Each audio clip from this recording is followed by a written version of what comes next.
भाई ने सवाल किया है कि मुफ्ती तारिक मसूद साहब ने रसूलुल्लाह सल्लल्लाहु अलैहि वसल्लम के लिए ये कहा है कि भाई वो हुजूर लिखना पढ़ना नहीं जानते थे, तो हुजूर तो इल्म का शहर है और अली उसका दरवाजा है, तो ये फिर कैसे है? देखें, पहली बात तो ये है कि तारिक मसूद साहब ने अपने अल्फाज वापस ले लिए, तौबा कर ली और अल्लाह से माफ़ी मांगी। और जिस वक्त कोई आदमी अपने अल्फाज वापस ले ले, तौबा कर ले, माफ़ी मांग ले, अब मामला उसका और उसके अल्लाह का हो जाता है। लेकिन नबी की ज़ात के लिए अल्फाज के इस्तेमाल करने से पहले 1000 दफ़ा इंसान को सोचना चाहिए कि वो क्या लफ्ज़ हुजूर के लिए इस्तेमाल कर रहा है। यहां मुफ्ती तारिक मसूद साहब ने गालिबन जो हुजूर की वसफ है अन नबीउल उम्मी, उसका माना किया है कि हुजूर लिखना पढ़ना नहीं जानते थे। हालांकि उम्मी का जो लफ्ज बाज लोग करते हैं अनपढ़, तो ये उर्फी लिहाज से भी ये माना बेअदबी पर महमूल है। मैं कहूं कि ये मुफ्ती तारिक मसूद तो निरा अनपढ़ है, तो उसके शागिर्द मेरा गला पकड़ लेंगे। मैं कहूं कि मुफ्ती तकी उस्मानी अनपढ़ है, तो लोग मेरा जनाब वाला मेरे खिलाफ बोलने शुरू कर देंगे। अशरफ अली थानवी अनपढ़ था, रशीद अहमद गंगोई अनपढ़ था, तो बताएं बात कहां जाएगी? कितना दिल दुखेगा कि यार हमारे उलमा को अनपढ़ कह रहे हो। तो जो लफ्ज अपने पीर उस्ताद के लिए तुम इस्तेमाल नहीं कर सकते या नहीं करना चाहते और ना सुनना चाहते हो, हम वही लफ्ज ज़हरा के बाबा अल्लाह के महबूब मोहम्मद रसूलुल्लाह के लिए कैसे सुनना गवारा करें? लिहाजा लफ्जों का चुनाव ज़ाते पैगंबर के लिए सोच समझ कर करना चाहिए। तो लफ्ज़े उम्मी जो हुजूर की वसफ है, मैं कई दफा पहले भी इस पे बयान कर चुका। उम्मी का मतलब यह नहीं है जो लिखना पढ़ना जानता ही ना हो। उम्मी का मतलब है वो हस्ती जिसने किसी से न पढ़ा हो, दुनिया के किसी उस्ताद के सामने उसने जानुए तलम्मुस तय न किया हो, उसको रब ने, अल्लाह ने उसे इल्म अता किया। और हमारे आका उम्मी है कि अल्लाह ने रहमत की लोरियां दे देकर हुजूर को कुरान का इल्म अता किया। रहमान अल्लमल कुरान खलकल इंसान अल्लमहुल बयान। लिहाजा हुजूर की जात के लिए ये लफ्ज़े उम्मी के माने के तनाजुर में कहना कि हुजूर लिखना पढ़ना नहीं जानते थे, ये बिल्कुल गलत है और ये किसी तौर पर भी दुरुस्त नहीं है। और जो दूसरी बात है, तारिक मसूद साहब ने जो दूसरा वहां कुरान मजीद के हवाले से कहा है, मैं समझता हूं कि तारिक मसूद साहब से शायद ये स्लिप ऑफ टंग नहीं हुआ, बल्कि उनका स्लिप ऑफ दिमाग हुआ है। यहाँ पर उनका थोड़ा सा दिमागी मसला है यहाँ पर, और वैसे थोड़ा थोड़ा वो कई दफा उनका दिमागी मसला नजर आता है, सच्ची बात है। मैं अभी एक क्लिप में आज अभी आते हुए जुम्मे से पहले मैं देख रहा था कि जिसमें वो कहते हैं कि हाँ भाई, सिर्फ कुर्बानी का जानवर ज़िबा करना इबादत है, उसका सवाब होता है, बाकी जो सदका शदका है ये कट्टे शुट्टे ज़िबा करने के लिए सवाब के चक्कर में ना पड़ो। ला हौल वला कुव्वता इल्ला बिल्लाहिल अलिय्यिल अज़ीम। ये अल्लाह की पनाह है इस अजीबो गरीब कौल से।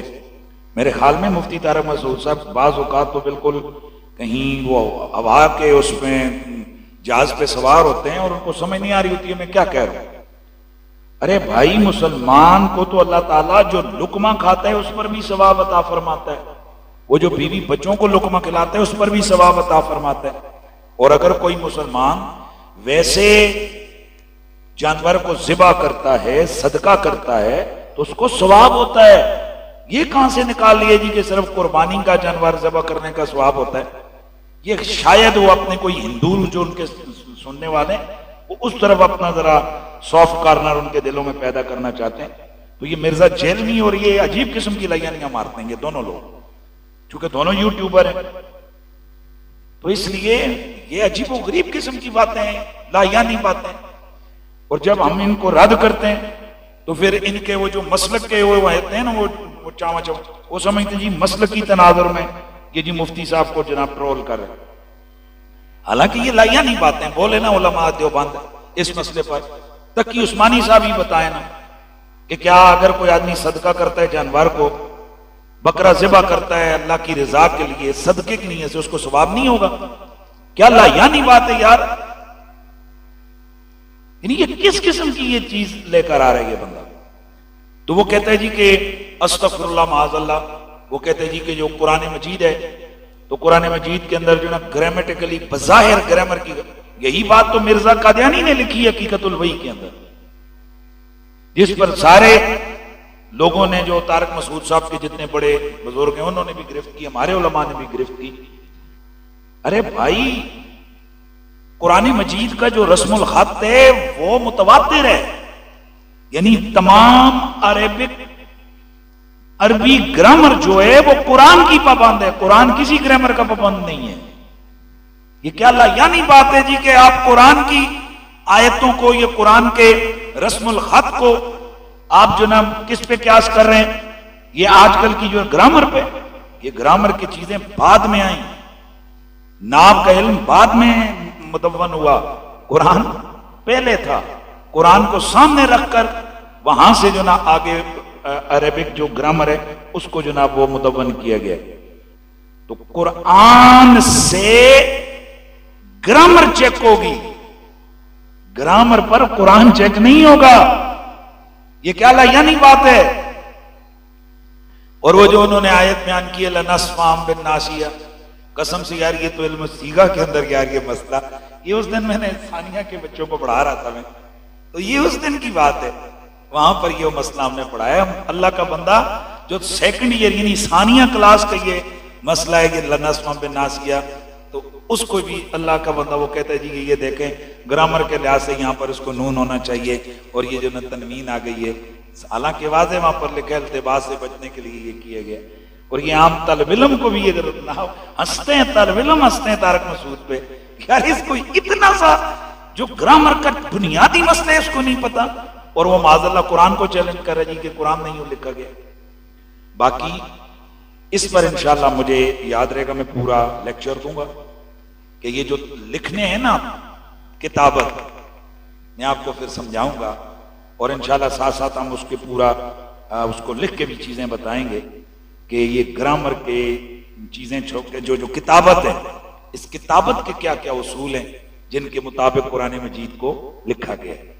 तो इंशाल्लाह इस पर हमारी बात होगी। ये जो उन्होंने तर्जमा किया कि वो अनपढ़ थे, क्या ये ऐसी गुस्ताखी नहीं आता जैसे कि कोई बंदा गुस्ताखी करता है तो वो वाजिब सतर होता है? जी मैं अर्ज कर रहा हूँ, भाई साहब ने कहा है कि क्या ये उस तौहीन रिसालत में आता है कि जिससे बंदा वाजिबुल कत्ल हो जाता है। लेकिन यहां पर पीछे एक लफ्ज है, उस लफ्ज के तर्जमे और उस लफ्ज के माने के लिहाज से गलती हुई है, इससे वाजिबुल कत्ल होने का फतवा बहरहाल हम नहीं दे सकते। तो गलती है, बहुत सारी गलतियां होती हैं जिसमें हुजूर की तौहीन का पहलू वाज़े होता है, और बहुत सारी गलतियां ऐसी होती हैं कि जो लफ्ज के तर्जुमे के इश्तिबाह के तौर पर होती हैं। आप उसको गुस्ताखे रसूल वाजिबुल कत्ल ये वाला फतवा नहीं दे सकते। बहरहाल उनकी इस बात को गलत कहेंगे हम कि यार इससे एक तौहीन के पहलू का एक सिलसिला होता है और इन अल्फाज का इस्तेमाल हुजूर के लिए नहीं किया जाना चाहिए।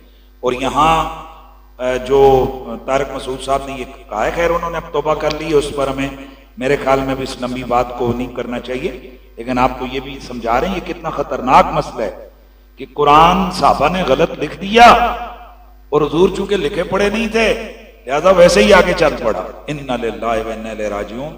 इसका मतलब है कि यहाँ साहबा पर भी टोंट है कि साहबा ने गलत कुरान लिख दिया। तो अगर ये वाला लनस्फाम बिन नासिया गलत हो गया तो फिर वो जो राफजी कहते हैं कि तुमने शान अहले बैत वाली खिलाफत वाली आयतें जिसमें मौला अली की खिलाफत थी और बीच में से साहबा ने निकाल दी थी, तो यहां तो सीधा उनके मौक़िफ़ को तक़वियत मिलती है कि फिर हुजूर ने तो आयत पढ़ के बताई थी और उन्होंने बीच में से वो वाली निकाल दी, और चूंकि हुजूर लिखना पढ़ना जानते नहीं थे, तो जैसे मैं किसी को कहूं कि ये चीज खात में लिख और वो लिख दे, और चूंकि मैं लिखना पढ़ना नहीं जानता तो मुझे तो नहीं पता होगा कि लिखा है या नहीं लिखा, तो यूं अस्तगफिरुल्लाह, ये तो सीधा सीधा कुरान की जो हिफाजत है उस पर एतराज है। कैसे मुमकिन है कि रसूलुल्लाह के सहाबा जनाब अला गलत लिख दिया उन्होंने और उन्होंने इस तरह कर दिया? इस तरह नहीं है, बल्कि कुरान मजीद का एक एक लफ्ज, एक एक सतर, एक एक हरफ, एक एक जबर और एक एक ज़ेर महफूज है। इसमें किसी किस्म का कोई शक नहीं है। और ये जो हमारे पास कुरान का रस्मुल खत है ये मुतवातिर है। क्या कहा मैंने? ये जो लिखा हुआ है ना कुरान, ये मुतवातिर है। ये नहीं है कि ये बीच में किसी ने गलत लिख दी, ये मुतवातिर है। ये दौरे पैगंबर से ये जना इसी तरह चला रहा है और इस पर रसूलुल्लाह सल्लल्लाहु अलैहि वसल्लम के सारे सहाबा, सारी आले बैत, उन सब का इजमा है।